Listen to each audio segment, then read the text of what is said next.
Esse é o Ancapso e nós vamos falar agora sobre a situação na Ucrânia. Hoje, dia 10 de junho de 2023, são 8 horas da manhã aqui no Rio de Janeiro, 2 horas da tarde lá em Kiev. No momento que eu gravo esse vídeo, tivemos mais ataques com drones e mísseis russos ontem, principalmente aqui na região de Odessa. Infelizmente, alguns mísseis atingiram prédios residenciais. Tem mais um monte de incêndio ali, uma coisa muito triste no meio dessa confusão toda. Nós temos a informação de que a água está definitivamente baixando, já baixou 1,5 m de ontem para hoje aqui na região de Kherson, o que é uma boa notícia. Ainda vai levar muitos dias para a água voltar ao nível normal. A tragédia, ainda tem muita tragédia pela frente aqui, mas é um bom sinal que a água já está voltando ao nível normal por aqui, né? Tivemos vários bombardeios ucranianos à retaguarda russa. A gente viu aqui em Renichesk, que foram os principais. Teve ataque ontem durante o dia, ontem durante a noite e hoje pela manhã também novo ataque aqui em Renichesk, visando algumas unidades russas que estão aqui na região, né? Aqui também, nessa outra localidade chamada Porto Zalizny, também foi atingida aqui uma unidade que tinha russos, né? E aqui em Simferopol também duas grandes explosões na cidade, segundo os russos. Não foi nem Storm Shadow, foram o míssil Grim 2, aquele míssil desenvolvido pela Ucrânia e que tem alcance maior, né? Bom, e lógico, a grande coisa que está todo mundo acompanhando é a contraofensiva ucraniana, que certamente já se iniciou por aqui e continua avançando aqui em Oryhiv e também aqui na região de Vuhledar. Na verdade, é mais aqui, mais precisamente em Velika Novosilka, nessa região aqui. A gente tem informações de avanços, apesar de muitas perdas ucranianas, mas isso é esperado, né? Isso faz parte de qualquer contraofensiva aqui. E também aqui em Bakhmut, a gente tem informação de que os ucranianos voltaram a avançar aqui, particularmente, além de Berivka, também estão atacando agora Yardne, e aqui no sul também, próximo a Klishivka. Nós vamos dar uma atualizada como é que está esse mapa aqui.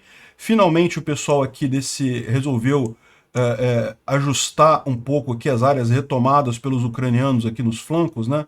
Dá para ver que é uma área muito grande realmente que foi retomada aqui desde que os russos tomaram Bakhmut, e a expectativa é que a situação vai ficar complicada para eles lá.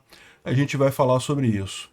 A gente tem a informação agora de que o Lukashenko tentou de fato iniciar uma ofensiva contra a Ucrânia a partir de Belarus e não foi obedecido pelos líderes militares. Isso é uma coisa que a gente sempre mencionou. O Lukashenko simplesmente não tem esse poder todo em Belarus, e os militares lá de Belarus sabem que tem uma força muito fraca, que se começassem essa guerra muitos iriam morrer, uma guerra que não é de Belarus. Belarus não tem nada contra a Ucrânia, essa guerra é totalmente do Putin, né? Então simplesmente o que aconteceu foi isso, segundo relatos que a gente tem agora. O Lukashenko chegou a ordenar o avanço das tropas de Belarus no inverno, né, nesse último inverno, agora em dezembro, mas as tropas simplesmente se recusaram a obedecer e por isso que não tivemos ataque a partir dali, né? O Justin Trudeau, o filho do Fidel Castro e presidente do Canadá, ele está visitando Kiev hoje. É uma boa coisa, uma das poucas coisas que esse cara consegue acertar no governo dele, né? Em ajudar a Ucrânia, o Canadá tem feito o correto, a verdade é essa. Vamos falar sobre essas notícias e outras notícias em detalhes. Essas notícias foram sugeridas por A Minha Carteira Treme Quando Lula Fala, Pedi Picanha, mas só veio a pica, e várias outras pessoas. Obrigado aí ao pessoal que sugeriu a notícia. Obrigado a você que está assistindo o nosso vídeo. Se você gosta do nosso conteúdo, por favor, deixe o seu like e se inscreva aqui no canal, né? Bom, falando da nossa vaquinha, estamos em 80% do segundo carro também. E lembra, esse sábado a gente vai fazer uma forma de distribuir os badges, né? Eu cheguei à conclusão de que a melhor forma vai ser vender mesmo, então vou fazer venda, já que não posso fazer leilão, não posso fazer sorteio, eu vou colocar um valor no badge, vou explicar o badge para vocês, e quem quiser comprar é só fazer um super chat na hora para poder comprar o badge, né? Além disso, eu resolvi atender aos apelos de algumas pessoas que querem contribuir na campanha, mas que não querem fazer isso via Bitcoin, e que também não querem fazer isso via Superchat no YouTube, porque é complicado e coisa e tal. E eu vou disponibilizar um Pix Então, neste final de semana, eu vou disponibilizar uma chave Pix aqui nesse vídeo, né? Na descrição desse vídeo tem a chave Pix ali. E durante a live que eu vou fazer hoje mais tarde, né, com os badges e coisa e tal, eu vou disponibilizar também o QR Code para quem quiser contribuir via Pix. Vai ser só hoje, sábado e amanhã, domingo, para a gente dar um gás na campanha, chegar aos 200%, já dobramos a meta. E aí, vamos ver, o que tiver além disso, o que for além disso até o final do mês de junho, a gente vai continuar arrecadando e aí usamos para outras coisas, quem sabe um terceiro carro, quem sabe mais suprimentos, a gente discute isso depois, né? Então vou liberar o Pix só hoje e amanhã, uma chave temporária. Quando chegar no final do domingo eu vou cancelar essa chave. Então, por favor, se vocês forem doar, é esse final de semana agora, né?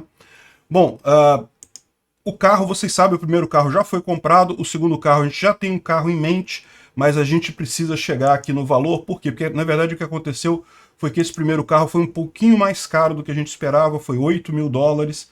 Eu complementei uma parte, mas a gente vai ter que fazer um rearranjo aí para o segundo carro encaixar nessa história toda aí, né? Mas vai encaixar, vai dar tudo certo no final, né? Então, no final das contas, a gente já está com o carro em vista, vamos complementar esse final de semana para quem sabe, na segunda-feira a gente já comprar o segundo carro e já trazer os dois juntos lá da Suécia para a Ucrânia, né? Bom, mais uma vez agradecer ao Alex Silva que está fazendo essa parte toda aí de comprar os carros, de ajeitar com o pessoal lá, e vai providenciar também a pintura e o envelopamento dos carros.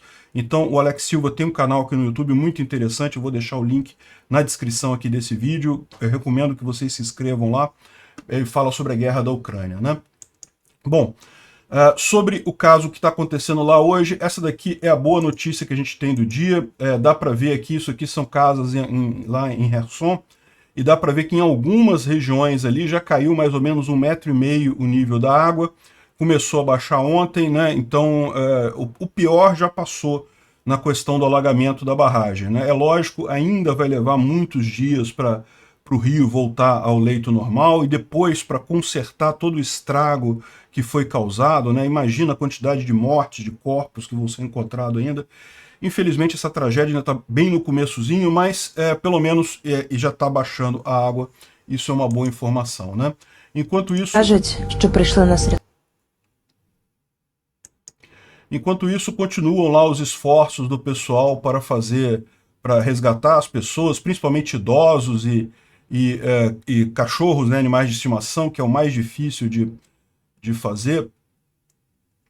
O pessoal ali resgatando crianças, olha só, criança de colo, olha só. Enfim, continuam os esforços ucranianos ali para resgatar as pessoas que estão ainda alagadas, e esse alagamento ainda vai levar muito tempo ainda para até estar todo normalizado, né? Outro crime russo que está acontecendo também é justamente ali na península de Kimburne, essa península que fica aqui próxima a Kherson, né? Kherson é aqui, toda essa área aqui está alagada, e a península também, como ela é muito baixa, ela foi alagada também. E essa região aqui é uma região de preservação ambiental, né? É um parque ecológico muito bonito lá, inclusive o pessoal vai muito passear lá, e os russos estão controlando essa área, e justamente por receio dos ucranianos fazerem uma cabeça de ponte aqui, os russos estavam nessa área aqui, só que agora alagou toda essa península aqui, né? Pegou os russos de surpresa. E aí, por algum motivo, na hora deles saírem da península, eles estão botando fogo na vegetação lá do local. Talvez para impedir os ucranianos de entrarem, ou talvez por descuido mesmo. O fato é que eles colocaram fogo na vegetação lá da península, mais um crime ecológico absurdo aí desse pessoal, né? Bom, e além disso teve também bombardeio russo em cidades ucranianas. Esse vídeo aqui mostra prédios em Odessa que foram atingidos por drones e mísseis, né?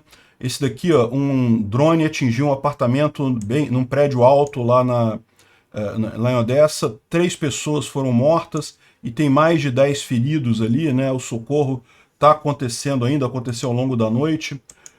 Aqui ó, tem a visão desse mesmo prédio aqui, o que aconteceu. Foram ataques com drone Shahid e também com mísseis, né? Infelizmente alguns atingiram. A gente tem informação de que 2 mísseis e 20 drones Shahid foram derrubados durante a noite.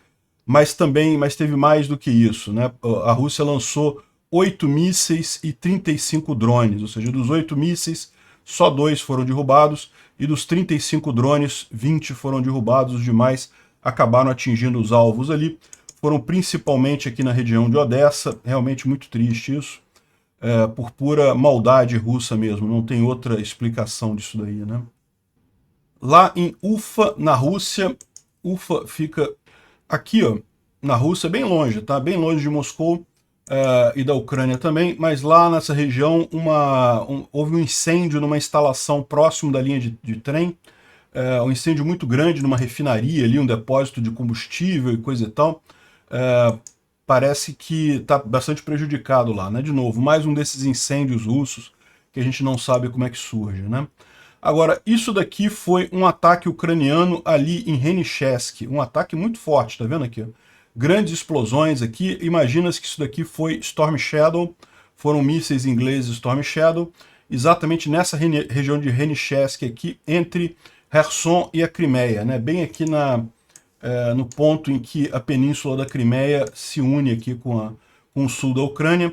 Aí aqui você tem aqui Henichesk, onde inicia essa chamada restinga de Arabat, que é essa restinga grande que vem até aqui embaixo. E aqui nessa região tem aqui também é uma região turística, uma região muito bonita, e tem vários hotéis e resorts aqui que os russos estavam usando para manter tropas e coisa e tal. E vocês lembram, o Putin, em determinado momento, ou pelo menos alguém muito parecido com o Putin, né, um clone dele lá, um sósia dele, visitou aqui essa região, esse local aqui, e foi justamente o local que foi atingido por esses mísseis ucranianos de ontem para hoje, né? O objetivo, segundo eles, foi atingir as reservas russas que estariam ali em Henichesk, evitando que elas sejam usadas para atrapalhar a contraofensiva ucraniana, né? Os russos depois acabaram mostrando uma série de imagens do estrago causado, né? Então isso aqui são imagens dos prédios que foram destruídos ali. Isso daqui foi uma das localidades que foi destruída nesse primeiro ataque que a gente viu aqui, né? Nesse primeiro ataque que aconteceu aqui. Mas hoje pela manhã teve um outro ataque, tá? Então, ou seja, isso aqui foi ontem, né? Ontem à tarde, ontem à noite. E agora pela manhã, de novo, os ucranianos conseguiram atingir aqui mais um local aqui de veraneio, mais um clube desses aí que estava sendo usado pelos russos como base, né? E inclusive o tal do Vladimir Saldo, que é o, entre aspas, governador de Kherson, né? Ou seja, é o russo, o cara colocado pelos russos como governador de Kherson, mas é um colaborador, é um russo, uma russete.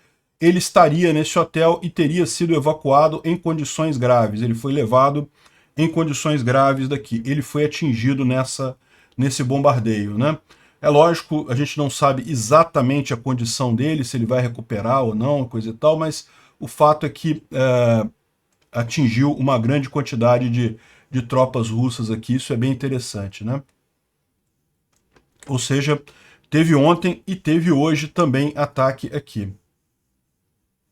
Esse daqui era o quartel-general do grupo Vostok da Guarda Nacional, e foi justamente onde o Putin teve um encontro ali em abril, né? Ele teve nessa região aqui. O Putin ou um sósia do Putin teve nessa região aqui. Então, justamente esse quartel foi atingido. Lembra, por que os russos usam isso daqui? Justamente porque aqui era uma região bem longe da linha de frente, de forma que os ucranianos não podiam usar o HIMARS aqui, né? Agora, com Storm Shadow, a coisa mudou. A gente não tem muitas informações sobre esse outro ataque que houve aqui também, na região de Port Zalizny, né? A gente não tem informação sobre como aconteceu aqui, mas houve também ataque aqui, né? E também, hoje cedo, 2 mísseis balísticos Green 2 foram... esses mísseis não são americanos, nem ingleses, nem da OTAN, são mísseis desenvolvidos pelos ucranianos mesmo. Eles atingiram regiões ali da Crimeia, basicamente em Simferopol. Aqui está o aviso feito pelos russos da coisa. Então, os russos disseram que os mísseis foram derrubados sobre a Crimeia essa manhã cedo e não teria nenhum dano, não teria causado nenhum dano, né? Mas, na verdade, o que o pessoal está dizendo aqui, lá em Simferopol ocupada, explosões foram reportadas por volta das 5 horas da manhã, e teve sim grandes explosões de mísseis lá, né? E tem essa imagem aqui, que foi publicada por algumas pessoas como sendo justamente os mísseis atingindo alguma coisa ali na Crimeia. Se essa imagem é real, né, lembra que pode ser que seja uma imagem falsa isso daqui. Mas se essa imagem aqui for real, certamente o míssil atingiu alguma coisa, porque é uma explosão muito grande para ser só a carga do míssil em si, nesse caso aqui, né? Então, houve de fato uma explosão grande, os mísseis atingiram alguma coisa ali em Simferopol, né? Bom, ontem a Ucrânia continua avançando, né, ali na região de Zaporizhia com a contraofensiva. Vamos falar agora da contraofensiva. E muita gente está impressionada ao ver um monte de Leopard destruído, carro blindado destruído e coisa e tal. Estão apontando esse caso aqui, que foi um dos avanços que teve. E, de novo, só para ressaltar para todo mundo, continua o pessoal comentando muito, falando muito, mas, na verdade, isso é normal, isso é esperado nesse tipo de avanço, né? E ainda mais num avanço do tamanho que está sendo essa contraofensiva ucraniana, que foi planejada por muito tempo. Lógico, os russos também tiveram tempo para planejar-se contra ela, então é isso daí, não tem como evitar, né? Para pensar em Normandia, dia D da Normandia, né? A quantidade de soldados e equipamentos americanos que foram perdidos ali, no entanto, foi o necessário para você iniciar a contraofensiva na Segunda Guerra, né? É lógico, dadas as devidas proporções, é alguma coisa equivalente. Você tem, sem dúvida alguma, vai ter muitas perdas, né? Mas a coisa nem é tão ruim assim. Um desses Leopard que estava aqui, o Leopard que foi perdido aqui, ele conseguiu ser trazido de volta para a base, recuperado e já está operacional de novo. Então, nem foi uma perda de fato, né? Foi danificado e recuperado o Leopard, segundo o pessoal aqui, né? E aqui a gente tem a imagem desse acontecimento, no momento que aconteceu isso aqui. Deixa eu colocar aqui do início. Eu vou ter que tirar o som por causa da música que eles botam, né? Mas dá para ver aqui, eles estão em confronto com o pessoal, e daqui o APC aqui dos ucranianos atinge uma mina, mas o importante é você ver depois disso daqui, ó, o pessoal desembarcando. Aqui, o pessoal desembarcando dos APCs, ou seja, o APC cumpriu o papel dele. O papel dele é justamente proteger os soldados, né? Isso ele fez bem. Os soldados estão aqui, estão protegidos, devem ter recuado dessa situação aqui. Então, isso mostra uma das diferenças já entre o equipamento ocidental e o equipamento soviético. No equipamento soviético é muito raro sobreviver as pessoas quando um APC, quando um blindado desse atinge uma mina terrestre, como foi o caso aqui. No caso desse APC aqui, esse APC aqui está totalmente perdido, mas os soldados estão vivos, é muito mais importante do que o equipamento em si. O equipamento dá-se um jeito de arrumar outro, né? Os soldados são mais complicados de conseguir. O pessoal aqui faz uma comparação com Vuhledar, né? Porque Vuhledar também, vocês lembram, quando os russos atacaram Vuhledar, também teve algumas cenas, né, grandes de um monte de equipamento russo destruído e coisa e tal. Mas ele explica aqui que a grande diferença é essa, né? Lá em Vuhledar, os russos tiveram 50% de mortos em ação, né? E, além do que, aquela ofensiva foi muito menor em termos de tamanho do que a contraofensiva ucraniana. E lá eles tiveram muito mais mortos. Os ucranianos aqui foram salvos, né? Então isso daqui é o que faz toda a diferença no final das contas, né? O GeoConfirmed aqui, que faz geolocalização de várias batalhas dessa, ele colocou uma mensagem aqui que eu acho muito importante, né? Falando sobre a noite de ontem, que estavam comentando, né? Mais uma vez, pela terceira noite em seguida, os russos falam sobre a ofensiva ucraniana e coisa e tal, na região de Zaporizhia, e ele fala aqui algumas informações importantes, né? Quase toda a imagem que está sendo liberada pelos russos, porque os ucranianos estão fazendo o segredo, né? Estão fazendo o segredo de batalha. Então, vocês vão ver muito mais coisas perdidas pelos ucranianos, porque são os russos que estão divulgando a informação. Evidentemente, os russos não falam sobre as perdas deles, né? E as perdas também, algumas vezes, mostram que os ucranianos estão muito mais ao sul do que esperado. Onde você vê um veículo quebrado, lembra que teve mais veículos ali que passaram, não foram afetados, né? Além disso, ele fala aqui que muitas perdas também foi coisas de dias passados e coisa... Essa imagem que está circulando aí mesmo, isso aqui já tem uns 2 ou 3 dias já, né? A Ucrânia liberou algumas imagens de destruição que eles fizeram de equipamento russo também, e também avanço na região de Bakhmut, e isso permite a gente saber que a Ucrânia está fazendo realmente o OPSEC, está mantendo o segredo operacional, né, o silêncio operacional, para justamente não atrapalhar o avanço lá, né? E ele fala sobre a quantidade de veículos destruídos. A grande diferença é isso. A Ucrânia recebeu mais de 1.000 veículos, recebeu milhares de veículos no total, mais de 1.000 veículos apenas para as novas brigadas, aquelas novas 9 brigadas que vão ser o corpo principal dessa contraofensiva e que ainda nem entraram, nem começaram. Tá? Isso tudo que está acontecendo com o exército ucraniano regular ainda. As 9 brigadas novinhas em folha, treinadas pela OTAN, com todo o equipamento da OTAN, essas brigadas ainda nem começaram a entrar aqui, né? Então, existe alguma coisa, perda é inevitável em guerra, né? Não tem o que fazer. Agora, o importante é isso, você vê os veículos destruídos, mas as escotilhas abertas, sem sangue, quase nenhum corpo. Então, os veículos fizeram o que eles era para fazer, que era proteger os soldados que estavam dentro, né? Então ele pede para justamente se manter calmo e aguardar pelas confirmações de avanços reais, né? A gente vai falar aqui sobre alguns avanços que foram feitos pelos ucranianos, mas tenha em mente que tudo é muito incerto nesse momento. A gente não sabe exatamente o que está acontecendo, é complicado ter coisas precisas aqui, né? A gente tem algumas informações. Então vamos ver o que foi que estão dizendo que os ucranianos avançaram, né? Eles teriam avançado entre 5 e 17 quilômetros na região de Zaporizhia. Na verdade, seria uma frente de 17 quilômetros, eles avançaram 5 quilômetros. Eles já conseguiram romper a primeira linha de defesa russa e liberaram uma dúzia de pequenas comunidades ali na região. Nenhuma grande cidade, mas um monte de vilarejos ali. Segundo essa fonte do site Volia, né? As forças russas não conseguem manter a posição e estão devagar retirando, né, recuando em toda a linha de contato. A Rússia colocou 40.000 tropas de suas reservas nessa região ali, e a Ucrânia está aproveitando e atirando nessas linhas de reforços e logísticas, levando a falhas nas tropas e suprimentos, até água para os soldados na linha de frente, né? Ou seja, a Ucrânia mudou mesmo o foco. Agora, ao invés de fazer... continua fazendo alguns ataques na retaguarda russa lá atrás, mas agora ela está visando principalmente essas linhas de abastecimento ali na linha de frente, justamente para prejudicar a logística russa ali, né?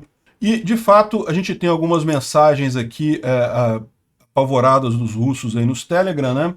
Falando aqui, ó, hoje estava mais quente do que ontem, coisa e tal, o inimigo está trazendo mais brigadas na batalha que ontem. E nós não podemos esquecer sobre Bakhmut, né? Agora não podemos esquecer sobre nenhuma direção, sobre nada. Eles podem tentar fazer o rompimento em qualquer lugar, né? E aí, nesse ritmo rápido que eles estão, eles vão começar a colocar reservas onde tiverem sucesso, né? Ou seja, isso aqui mostra aquilo que eu falei sobre o dilema do defensor. O defensor sempre tem esse problema, né? Para o atacante é muito mais difícil atacar do que defender, mas o atacante tem o privilégio de escolher onde vai atacar, né? Ele pode pegar um ponto e forçar tudo naquele ponto, o defensor fica nesse negócio. Nada garante que todo esse ataque que a gente tem visto ali em Orihiv e Vuhledar, naquela região ali, pode ser que isso aqui seja só a distração dos ucranianos, porque, como eu disse, as brigadas principais ainda não entraram em ação e pode ser um golpe em outro lugar, né? Agora, isso aqui é uma coisa que deixa mais preocupado aqui, né? Segundo a minha informação, diz aqui, isso aqui é um blog russo, tá? Estão faltando munição na região de Zaporizhia. Shoigu, Gerasimov, como é que você entende isso? Como é que você faz isso, né? Pois parece que a reclamação que o pessoal do Grupo Wagner estava fazendo de falta de munição continua acontecendo. Agora, o mais provável não é que a Rússia não tenha munição suficiente, eles têm muita munição. A questão toda, como eu expliquei, é justamente que os ucranianos estão fazendo exatamente isso. Eles estão avançando e quando os russos retraem, eles bombardeiam esses russos e as tropas que seriam as reservas para conter esse avanço ucraniano. Então eles estão conseguindo com sucesso impedir essa logística russa bem próximo da linha de frente e com isso levar a esse tipo de coisa, né?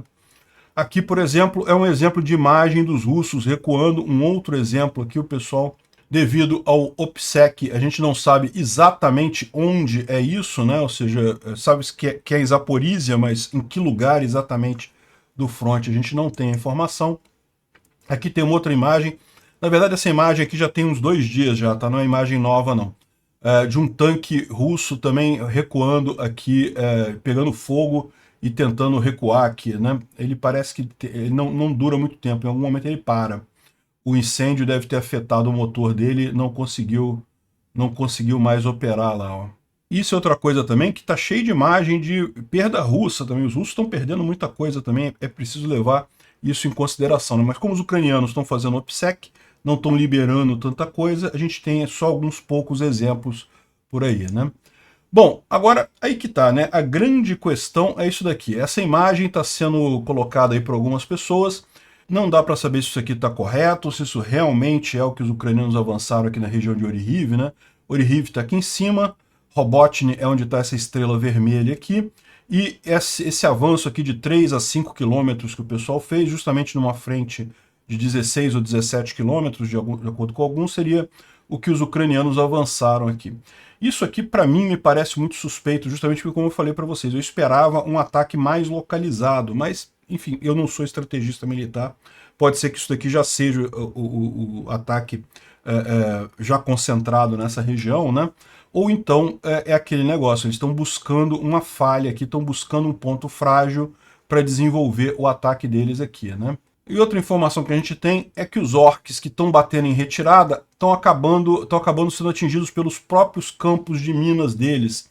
Ou seja, ao saírem nas pressas, acabam atingindo os campos minados, né? Ou então, como explica aqui o Reporting from Ukraine, que é aquele canal aqui do YouTube, eu gosto muito desse canal, recomendo que vocês vejam. Eu às vezes trago os vídeos deles aqui, eu tomo cuidado de falar só um pedacinho da informação, tá? Porque tem muito mais informação no canal dele. Aí se eu falasse toda a informação que ele fala lá, seria desrespeitoso no final das contas. Então eu dou só alguma informação aqui, mas essa imagem aqui, por exemplo, é do canal dele, tá? É desse vídeo aqui em que ele fala sobre o avanço lá. E aí o que ele está explicando aqui, né? Como é que os russos planejaram a defesa aqui. Lembra que da mesma forma que os ucranianos tiveram meses para planejar o ataque, os russos tiveram meses para planejar a defesa, né? Então eles fizeram várias posições aqui, em linhas em sequência, e quando os ucranianos conseguem tomar uma posição, os russos recuam. Então os russos, eles dão combate, mas quando veem que os ucranianos estão chegando perto, eles recuam. Não ficam ali. Só que eles recuam, e a ideia deles eles voltam, a ideia deles é recuar e mandar reservas para tentar retomar a posição. Então aqueles que estavam aqui, eles recuam, abandonam a localidade, mas as reservas russas que estão logo aqui atrás, elas vão lá e dão combate aos ucranianos que acabaram de chegar, estão cansados, acabaram de estar numa batalha, acabam perdendo a localidade. Você lembra que nos primeiros dias, né, no primeiro dia particularmente, os ucranianos chegaram a tomar algumas localidades, depois os russos falaram, não, retomamos tudo. É justamente essa técnica que os russos estão usando aqui, né? Eles dão combate até o pessoal aqui está desgastado, aí eles abandonam a posição e a reserva vem para cá, né? Só que aí os ucranianos resolveram responder a isso, né? Como é que eles responderam a isso? Ou seja, a ideia era sempre fazer isso, vai recuando e mandando reserva para frente para retomar a posição que os ucranianos acabaram de tomar. Como é que os ucranianos responderam a isso? Entre outras coisas, com muita artilharia, mas também com aquelas minas de colocação dinâmica. Então, os ucranianos lançam esse míssil, que é um míssil que se fragmenta em vários pedaços, né? A gente já falou sobre esse tipo de carga, né? E esses pedaços caem no chão, e isso aqui são minas. Quando os russos passam com tanques ou veículos blindados, isso acaba explodindo e destruindo esses russos nessas regiões, né? Então, o que está acontecendo no final das contas que ele está falando aqui é justamente que quando a gente vê que o pessoal fala que os russos não estão conseguindo, estão atropelando as próprias minas e coisa e tal, na verdade não é isso. Pode ser as próprias minas, mas também as minas colocadas pelos ucranianos a partir do ataque. Então, com isso, os ucranianos estão dificultando o suprimento dos russos aqui na linha de frente e estão causando toda essa problemática de falta de coisas e coisa e tal, e com isso estão conseguindo avançar efetivamente em direção a Robotny. Isso aqui, inclusive, é corroborado por essa imagem aqui, que é do blogger do Haibar, que é um blogger russo, né? Se você olhar aqui, ó, a imagem que ele mostra, justamente mostra o tanto que os ucranianos avançaram aqui em direção a Robotnia, né? Então tomaram uma série de posições que estavam na mão dos russos aqui e muito em breve devem estar ameaçando diretamente a cidade de Robotnia. E Robotnia é o caminho para Tokmak, né? Orihiv está aqui, a primeira cidade é Robotnia, é a mais difícil, tá, gente? Você pode falar assim, mas depois tem um monte de outras cidades aqui. É verdade, tem um monte de outras cidades aqui. Tokmak é a cidade maior aqui embaixo. Tokmak é que vai ser o grande desafio dos ucranianos realmente, porque é uma cidade grande, é uma cidade cortada por um rio, então aqui certamente será complicado, mas é aquele negócio, a primeira linha de defesa russa já foi rompida, agora eles estão atacando a segunda, que é Robotny, Novofedorivka e tem a outra aqui perto de Polohy. Aqui, ó. Aqui fica a segunda linha de defesa russa que eles já estão atacando por aqui. Enfim, estão avançando, né? Faz parte da coisa. Tem esse outro mapa aqui também que está circulando por aí, mas eu acho esse mapa aqui, eu estou achando ele muito, muito otimista demais, tá? Então eu não estou levando fé nisso daqui não, mas ele traz uma coisa importante aqui, que aqui é os avanços na região de Velka Novosilka, que os ucranianos teriam já atingido várias cidades aqui, teriam já empurrado os russos para mais adiante, e também avanço aqui na região de Vuhledar, né? Vuhledar está aqui, tem muitas tropas russas nessa região aqui, mas os ucranianos estariam perto até de cortar essas tropas russas que estão aqui em Pavlivka e Mikilsk, né? Que são essas duas cidades aqui próximas a Vuhledar, ainda controlada pelos russos. De novo, acho que isso aqui está muito otimista, não confiaria nisso daqui não. Eles estão avançando aqui, alguma coisa eles estão avançando, mas isso tudo aqui é realmente otimista demais, né? Aqui também uma outra informação sobre Lobkov. Lobkov, vocês lembram aquela primeira cidade que os ucranianos liberaram aqui nessa região, depois os russos retomaram ela, parece que os ucranianos agora liberaram ela novamente, e mais do que isso, eles estão falando aqui, ó, eu posso dizer que tem outros locais ali próximo que também já foram liberados dos orcs, né? Não posso dar detalhes nesse momento. Mas, segundo eles estão dizendo aqui, na região de Lobkov, os ucranianos já liberaram outros lugares. Na época, no início, eles estavam justamente aqui em Lobkov, lutando contra essas duas cidadezinhas aqui, ó, Jerebianki e Pitchatki. Essas duas cidades pode ser que eles já tenham liberado. São cidades pequenas, tá? Esses aqui são vilarejos, tanto Lobkov como essas duas aqui, mas tem uma posição estratégica importante. Aqui são os altos, tá? Nessas duas cidades aqui são locais altos. Lobkov fica na região mais baixa. Então é um desafio para os ucranianos tomar essa cidade. Se realmente já tomaram, é uma boa notícia aqui realmente, né? A Hanna Maliar, que é a vice-ministra da defesa ucraniana, ela compartilhou informações aqui muito crípticas, né, muito dentro do OPSEC, né, falando assim, olha só, de acordo com as últimas informações do campo de batalha, o ânimo é muito bom, tudo será da Ucrânia, né? E além disso, ela falou também que a Rússia está considerando se retirar para dentro da Crimeia, levando os ocupantes na linha de frente deixando eles para morrer, né? Ou seja, fazer um recuo de toda a administração, todas as forças de reserva para dentro da Crimeia, para tentar manter a Crimeia e abandonar essas linhas de frente que estão ali em Tokmak e coisa e tal. Esses guerrilheiros continuariam ali, mas acabariam abandonados justamente para dar tempo do resto retirar-se para a Crimeia. Seria a estratégia russa, caso eles percebam que não estão conseguindo conter a contraofensiva ucraniana. E, pelo que a gente vê aqui, eles não estão conseguindo conter a contraofensiva ucraniana, né? Uma outra coisa que ele fala aqui no vídeo também é que esse ganho que teve os ucranianos é em parte devido a uma reunião que teve do alto comando justamente para alterar as técnicas, né, e responder a essas técnicas russas. Isso é normal na guerra, né? Os dois lados estão sempre tentando mudar para se adaptar ao que o inimigo está fazendo, né? Os russos vão mesmo recuar para a Crimeia e coisa e tal, eu acho que ainda está muito cedo para isso. Mas pode ser que exista esse plano realmente, pode ser que os russos, se perceberem que não vão conseguir parar a contraofensiva ucraniana, perder ali a região de Zaporizhia, de Kherson é uma coisa, perder a Crimeia seria trágico para o Putin, né? Então pode ser que eles optem por isso mesmo. Bom, vão acabar perdendo tudo, tá? Mas que eles vão tentar fazer isso como estratégia, vão tentar fazer a estratégia de manter a Crimeia. Bom, vamos falar um pouco sobre Bakhmut. Como a gente falou no dia de ontem, os russos mandaram reforços para Bakhmut, e então no primeiro momento conseguiram de fato tirar os ucranianos ali de Berivka, mas aqui ao sul, próximo a Klishivka, os ucranianos avançaram mais, tomaram mais duas posições importantes aqui na parte mais alta, em torno de Klishivka. Então a cidade está diretamente ameaçada aqui, né? E as forças ucranianas vão estar batendo na porta de Andrivka muito em breve, né? Lembra, Andrivka, a gente explicou esse problema, é onde estão as duas defesas russas aqui na região. A primeira linha de defesa fica aqui em Klishivka, passa também para Andrivka aqui e Kurdyumivka, mas aqui já tem bombardeio, já tem disputa aqui, né? E uma vez tomado Klishivka e Andrivka, tem mais uma linha aqui nessas outras cidades aqui ao longo dessa estrada T-0513 aqui, né, Odradivka e coisa e tal, mas depois disso os ucranianos podem conseguir avançar com muita velocidade depois dessas duas linhas de defesa, né?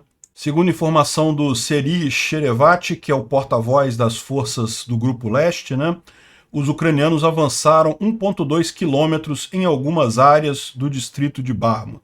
Não vai dizer qual que é, a gente imagina que seja essas áreas aqui, mas não dá para saber, né? Agora, outra coisa curiosa é que o Grupo Wagner, o Telegram do Grupo Wagner, mostrou informação que clarifica a situação em Yardne.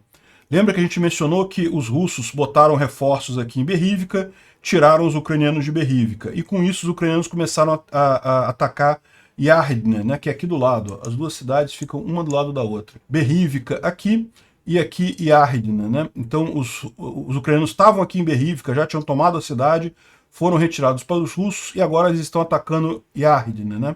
Que pode ser até mais complicado para os russos do que o resto aqui, do que Berivka em si.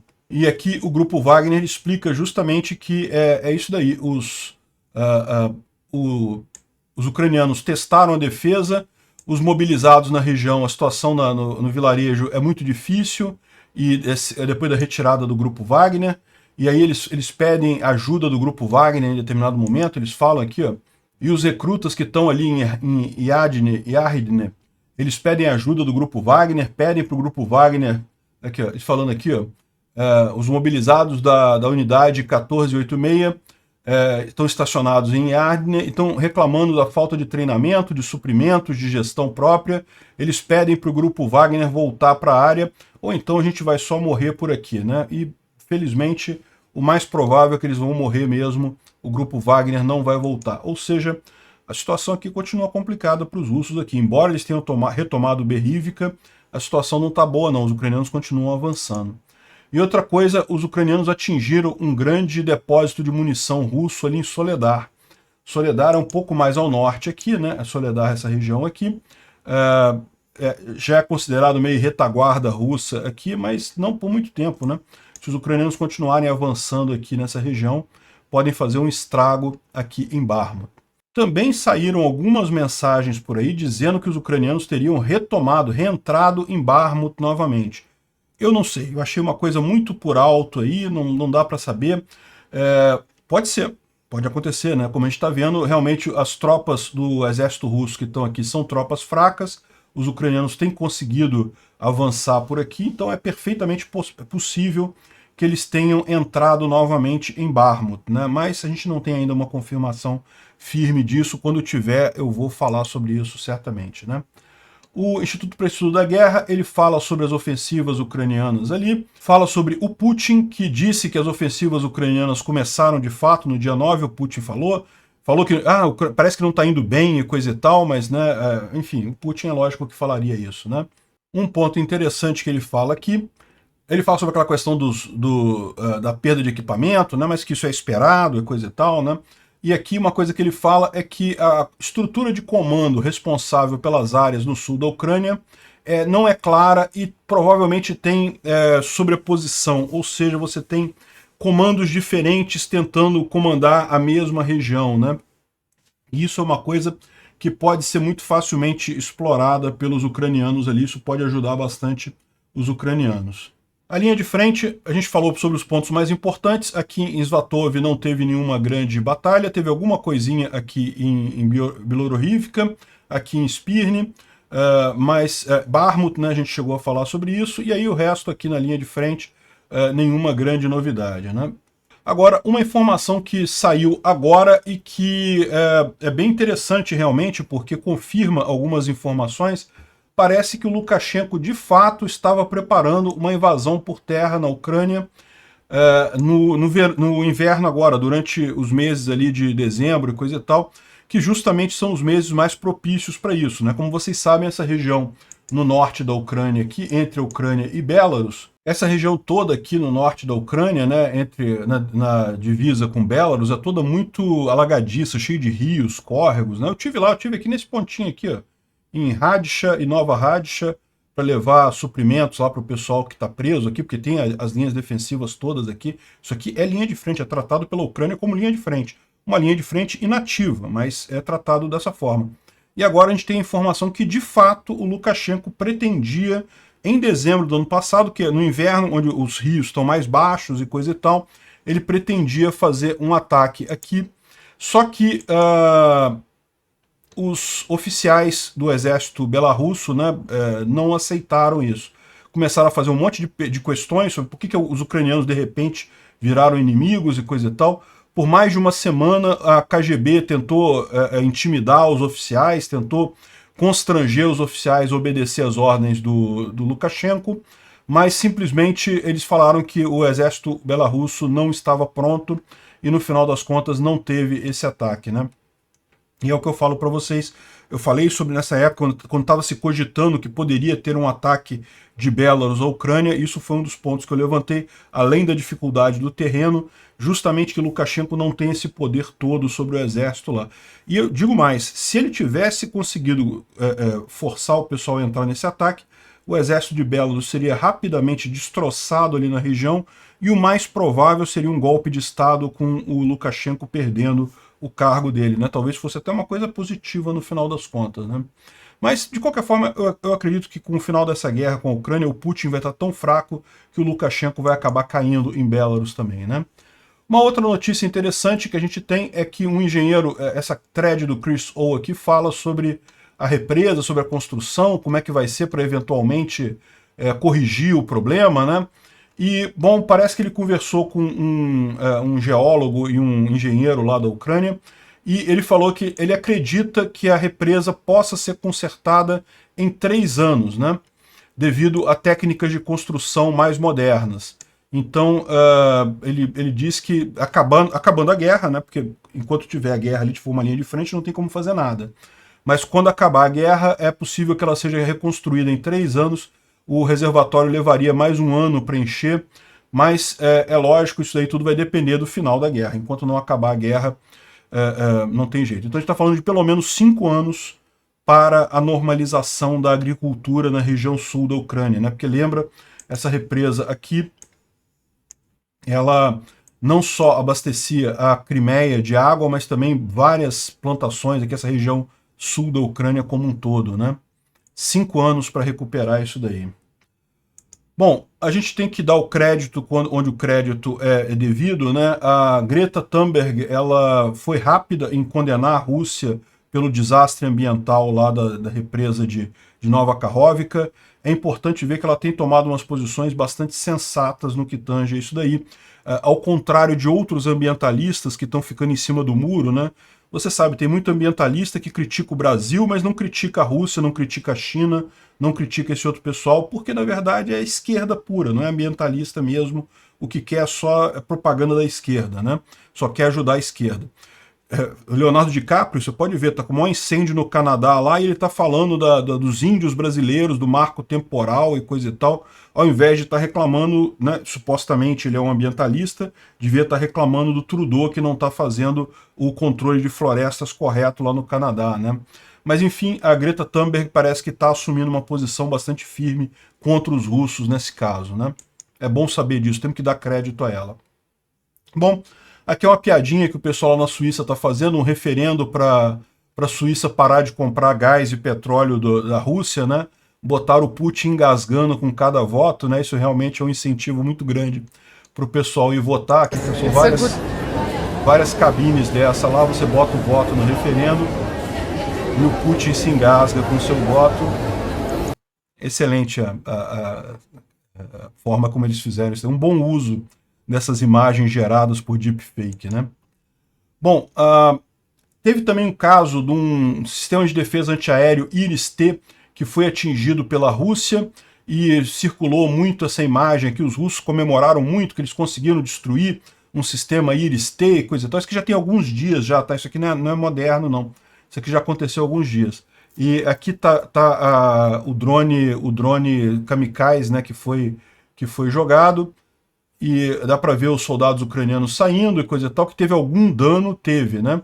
Agora, a informação que a gente tem, que é relevante, é justamente que esse sistema conseguiu ser levado para a retaguarda e conseguiu, o dano não foi significativo e já está trabalhando novamente, já está funcionando novamente esse sistema Iris-T. Ficou poucos dias fora de combate aqui, né? Uma boa notícia. E uma última notícia, a gente não tem muitas informações ainda, mas o Trudeau, o filho do Fidel Castro, está lá em Kiev, né? Foi lá fazer uma visita. Eu critico muito o Trudeau, acho que as posições políticas dele são absolutamente indefensáveis, mas eu tenho que reconhecer que nessa questão da guerra da Ucrânia, ele está do lado certo, ele tem feito o apoio correto lá para a Ucrânia, né? Ele deve estar lá negociando mais coisas, que bom que nesse ponto ele está acertando. Obrigado por assistir o vídeo até o final. Além de curtir, compartilhar e se inscrever no canal, considere se tornar patrocinador com valores a partir de R$ 1,99. Clique no botão Seja Membro abaixo para saber as condições e vantagens de patrocinar o canal. Mais informações sobre o nosso projeto, visite nossos sites indicados na tela.